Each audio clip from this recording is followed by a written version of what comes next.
Hawaii merupakan sebuah lokasi pelancongan yang sangat terkenal di tengah-tengah Lautan Pasifik. Dahulunya, kawasan ini dimiliki oleh orang pribumi tempatan, namun selepas penerokaan dan kedatangan orang asing telah mengubah demografi dan sosiopolitik di kawasan ini. Ia terbentuk daripada 137 pulau, tetapi hanya 7 pulau sahaja yang didiami. Kepulauan Hawaii kini merupakan salah satu negeri bagi Amerika Syarikat, walaupun jaraknya sangat jauh dari daratan. Salah satu pulau di sini juga pernah menjadi sejarah pertempuran dan serangan dramatik antara pihak Jepun dan Amerika Syarikat. Boleh dikatakan, Kepulauan Hawaii merupakan aset penting bagi Amerika Syarikat, terutamanya dari segi ketenteraan. Jadi, dalam video kali ini, kita akan melihat bagaimana Pulau Hawaii yang hari ini sangat terkenal sebagai sebuah destinasi pelancongan menjadi jajahan Amerika Syarikat. Teruskan menonton. Latar belakang Hawaii. Hawaii merupakan sebuah negeri di bawah Amerika Syarikat dan ia terbentuk dengan sekumpulan pulau gunung berapi di tengah Lautan Pasifik. Pulau-pulau itu terletak 2,397 batu dari San Francisco, California ke timur dan 5,293 batu dari Manila di Filipina ke barat. Ibu kotanya ialah Honolulu dan terletak di Pulau Oahu. Hawaii aktif dari segi ekonomi dengan pelbagai sektor pertanian dan pembuatan. Aktiviti ekonomi Hawaii mempunyai kepentingan nasional dan antarabangsa, termasuk penyelidikan dan pembangunan dalam oceanografi, geofizik, astronomi, komunikasi satelit dan bioperubatan. Selalunya, kawasan ini dipanggil sebagai persimpangan Pasifik dan negeri ini secara strategik penting kepada sistem pertahanan global Amerika Syarikat serta berfungsi sebagai hub pengangkutan lembangan Pasifik. Bukan itu sahaja, Hawaii juga terkenal sebagai pusat kebudayaan dan pusat pelancongan utama. Pada pagi 7 Disember 1941, ratusan pesawat pejuang Jepun menyerang pekalan tentera laut Amerika Syarikat di Pearl Harbor. Serangan mengejut itu memusnahkan hampir 20 kapal, membunuh lebih 2,000 tentera Amerika Syarikat dan mendorong negara ini ke dalam Perang Dunia Kedua. Hawaii menjadi negeri Amerika Syarikat ke-50 pada 21 Ogos 1959. Kedatangan orang Eropah ke Hawaii. Apabila James Cook mendarat di sebuah kepulauan yang beliau namakan sebenarnya John Montagu, tiada siapa tahu bahawa tempat tersebut iaitu Oahu akan menjadi tarikan utama pelancongan global. Mungkin ini sudah menjadi kebiasaan bagi bangsa British untuk tidak menghormati adat istiadat tempatan. Cook yang penat lelah merentasi lautan besar berminggu-minggu lamanya akhirnya dibunuh hanya disebabkan kayu api.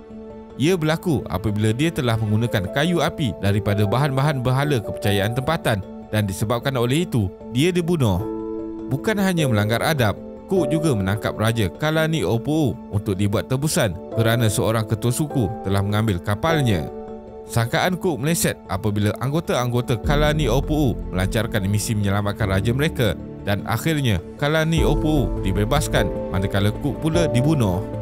Inilah antara sejarah yang paling awal melibatkan bangsa daripada Eropah di Hawaii. Pada zaman itu, Hawaii dipimpin oleh sebuah kerajaan monarki. Selama 80 tahun, kepulauan ini bersatu antara pemerintahan Kamehameha hingga Lili Uokalani. Namun sepanjang tempoh itu, mubalik-mubalik Protestan daripada Amerika Syarikat telah berjaya menyebarkan agama Kristian di Hawaii. Pengaruh baru ini membasmikan amalan-amalan tradisional yang telah lama diguna pakai oleh penduduk asal pulau tersebut.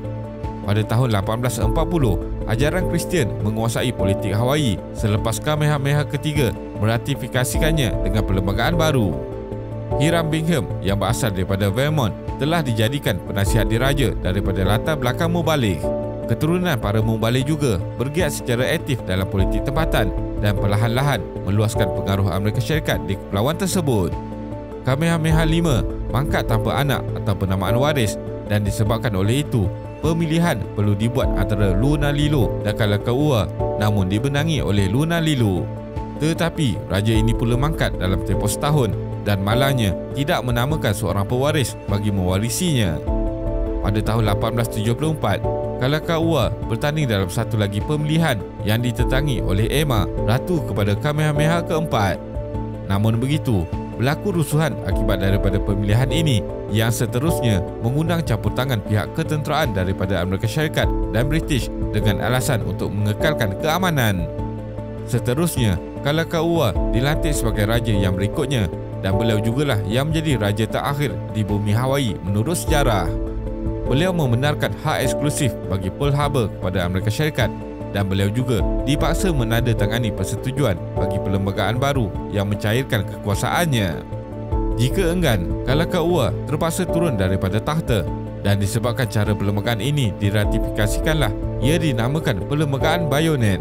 Untuk mengekalkan kuasa, Kalakaua telah menyerahkan sistem monarkinya kepada tangan Amerika Syarikat, Eropah dan elit tempatan. Kemangkatannya menaikkan Liliuokalani iaitu Ratu Terakhir Hawaii.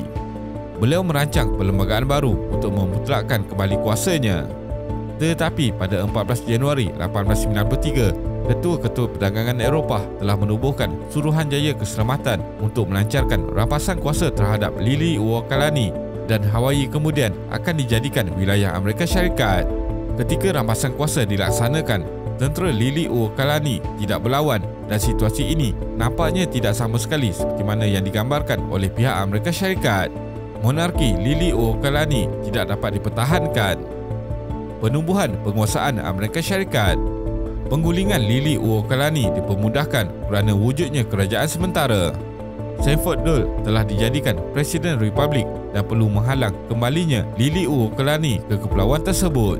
Tetapi masalah bermula apabila Presiden Grover Cleveland di White House membuat laporan Blount apabila Cleveland berpendapat bahawa penggulingan Liliuokalani telah melanggar undang-undang. Jadi, kerajaan Cleveland mendesak Dole supaya berundur dan kembalikan Liliuokalani. Namun, pemisahan kuasa antara White House dan Kongres mungkin tidak berpihak kepada Liliuokalani apabila Kongres berpendapat bahawa semua pihak tidak bersalah apabila rampasan kuasa dilaksanakan dan Hawaii seterusnya kekal di bawah sebuah kerajaan yang pro-Amerika walaupun tidak diterima Cleveland. Beberapa tahun kemudian, William McKinley dipilih sebagai Presiden Amerika Syarikat pada tahun 1896 di mana beliau dikelilingi oleh golongan pro-dolisme. Setahun kemudian, Setiausaha Amerika Syarikat menandatangani perjanjian yang membuatkan Hawaii sebuah wilayah Amerika dan 62 tahun kemudian, Hawaii diangkat daripada status wilayah dan dimandatkan kenegerian sah di bawah Perlembagaan Amerika Syarikat. Hawaii di bawah Amerika Syarikat. Semenjak di bawah Amerika Syarikat, penduduk dan ekonomi Hawaii telah berkembang pesat, khususnya dalam sektor pelancongan.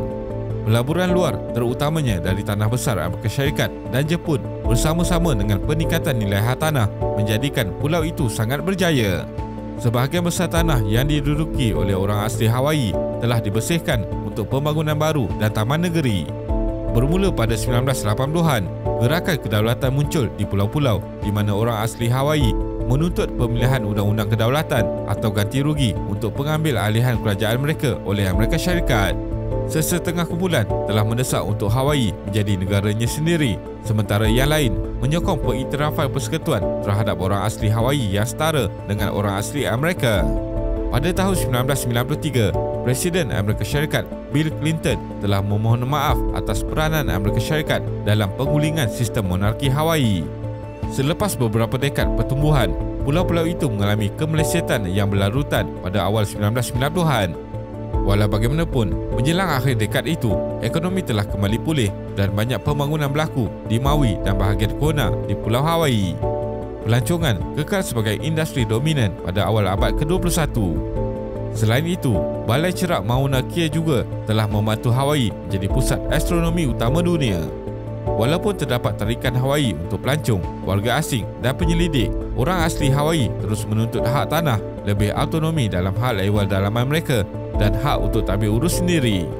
Penubuhan entiti pemerintah asli Hawaii terus diperdebatkan antara orang asli Hawaii dan mereka yang menentang kedaulatan berasaskan keturunan. Kesimpulannya, pemilikan Hawaii oleh Amerika Syarikat pada tahun 1898 meluaskan lagi wilayah Amerika Syarikat ke Pasifik. Ia diselahkan dengan hasil daripada integrasi ekonomi dan kebangkitan Amerika Syarikat sebagai kuasa Pasifik. Kini, Kepulauan Hawaii sangat terkenal sebagai pusat kebudayaan dan destinasi pelancongan utama. Terima kasih kerana menonton dan jangan lupa subscribe. Jumpa lagi.